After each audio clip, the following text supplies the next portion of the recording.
সুমি, কেমন আছিস? এই তো ভাইয়া ভালো আছি। আচ্ছা শোন, তোর ব্যাংক অ্যাকাউন্টে 5 লাখ টাকা পাঠালাম, টাকাটা কাজে লাগাস। এতগুলো টাকা? ঠিক আছে, দেখি কি করা যায়।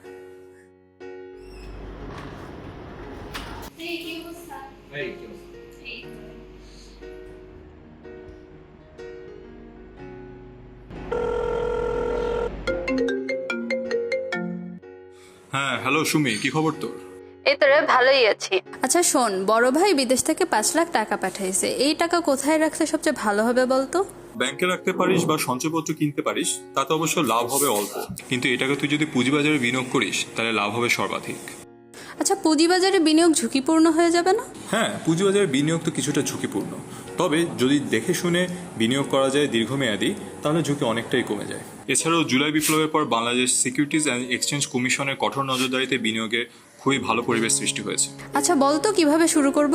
পুঁজিবাজারে তুই ইকুইটি, বন্ড, মিউচুয়াল ফান্ড এসব খাতে বিনিয়োগ করতে পারিস, তবে এর জন্য প্রথমে প্রয়োজন বিওআইডি, যেটা যে কোনো ব্রোকারেজ হাউস থেকে করা সম্ভব। এ ব্যাপারে তথ্য কোথায় পাবো?